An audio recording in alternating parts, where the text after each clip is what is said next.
Bismillahirrahmanirrahim. Assalamualaikum warahmatullahi wabarakatuh.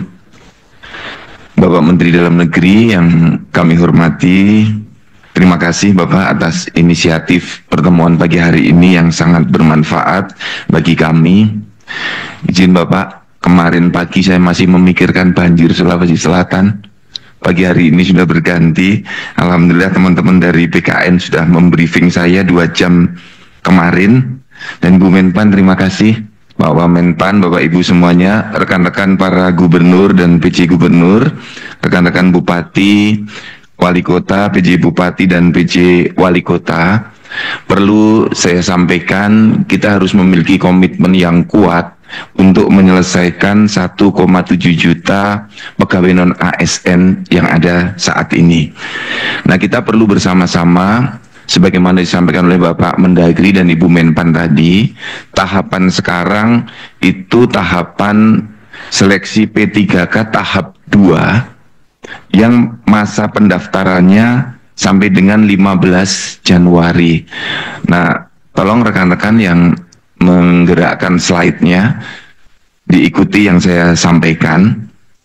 Nah, perlu rekan-rekan para kepala daerah untuk mengumumkan secara luas agar para P3 atau tenaga honorer ini bisa mendaftar sesuai dengan jadwal ya, di tanggal terakhir 15 Januari 2025. Masih ada waktu 1 minggu. Bukan ini slide-nya, slide yang di belakang, karena saya melengkapi yang disampaikan oleh Pak Mendagri dan Ibu Menpan tadi. Nah, tahapan seleksinya di 17 November sampai dengan 25 Januari 2025, seleksi tahap 2 ini perlu di blasting oleh para kepala daerah agar masyarakat memahami. Mengapa ini perlu diumumkan meluas? Karena dari sisi data masih ada yang belum mendaftar di tahap 1, 333.916 tenaga honorer. Ini data konsolidasi per 6 Januari 2025. Bukan yang ini, Dek, yang di depan tadi. Tolong diikuti yang saya sampaikan, tim operator, sehingga yang mendengarkan tidak keliru menangkap datanya. Data yang di awal statistik non-ASN per 6 Januari 2025. Nah, yang di sini. Kita perlu mengumumkan secara luas karena masih ada yang belum mendaftar di tahap 2 itu dari target ada 222.968 atau 66% dari target.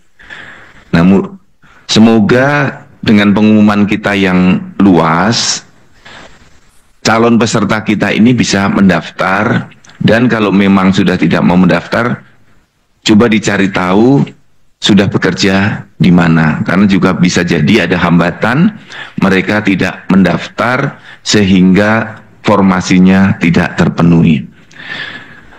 Agar para peserta kita nanti bisa lulus, ini harapan kita dari teman-teman di BKN sudah mendata di tahap 1 penyebab tidak lulusnya ternyata banyak di seleksi administrasinya.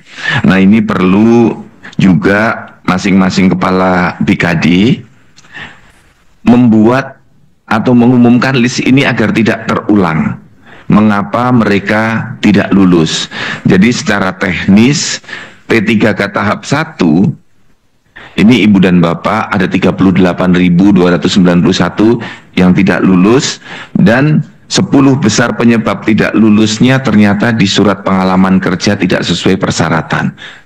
Kemudian yang kedua, bukti pengalaman kerja di instansi yang tidak sesuai persyaratan, kolom yang kanan, alasan TMS yang warna biru. Kemudian sertifikat tambahan nilai P3K tidak diunggah. Bukti pengalaman kerja di instansi tidak sesuai dengan persyaratan. Kemudian terbanyak yang keenam, ijazahnya tidak sesuai dengan kualifikasinya. Kemudian surat pernyataan tidak sesuai dengan format yang dipersyaratkan. Kedelapan, dokumennya fotokopian, harus dokumen yang asli.